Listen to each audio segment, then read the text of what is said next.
Bapak, Ibu, dan saudara sekalian, firman Tuhan akan kita renungkan dari Mazmur 126 ayat 5 dan 6 demikian. Orang-orang yang menabur dengan mencucurkan air mata akan menuai dengan bersorak-sorai.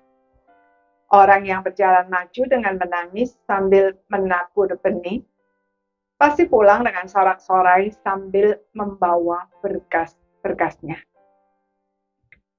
Saudara-saudara sekalian, Mazmur ini menggambarkan kondisi umat Israel ketika Tuhan menggerakkan Raja Kores untuk mengizinkan umat Israel pulang ke negaranya dari pembuangan di Babel dan membangun kembali kota Yerusalem serta Bait Allah setelah selama 70 tahun dibiarkan menjadi reruntuhan.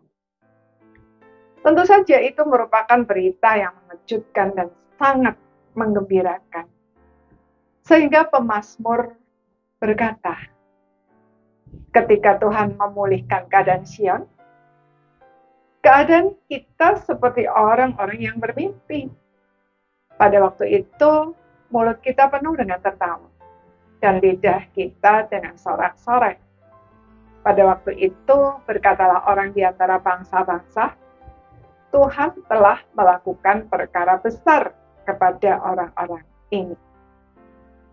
Saudara, Tuhan memang telah melakukan perkara besar kepada mereka. Maka mereka bersukacita. Namun, jangan lupa bahwa di dalam sukacita ada tanggung jawab yang harus dilakukan.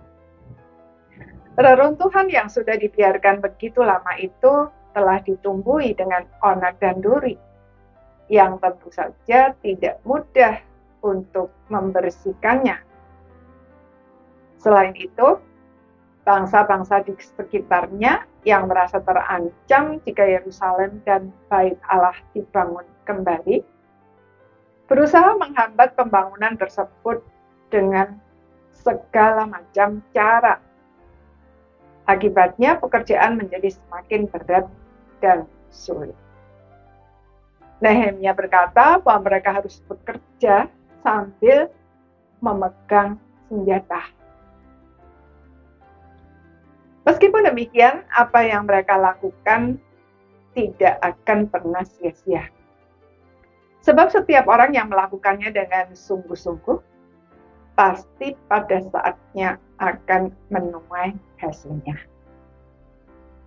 Sebaliknya, orang-orang yang sudah merasa mapan di Babel sehingga melupakan perjanjian Tuhan dan tidak mau kembali ke Yerusalem, akan kehilangan semua yang dijanjikan Tuhan bagi umatnya.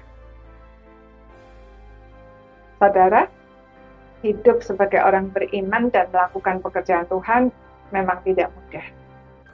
Harga yang harus dibayar juga seringkali tidak murah. Tetapi jika kita setia dan taat, pada saatnya kita pasti akan menuai hasilnya. Pada saat itu, jika kita menoleh ke belakang, kita akan melihat bahwa semua yang kita korbankan tidak ada artinya dibanding dengan berkat Tuhan yang tidak ternilai itu.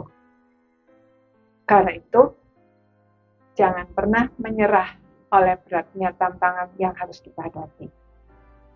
Dengan bersandar kepada Tuhan, mari kita lakukan bagian kita dengan tekun dan setia, sampai kita bisa mempersembahkan hasilnya bagi kemuliaan Tuhan. Maka kita pun boleh beristirahat di hadirat-Nya yang kudus. Amin.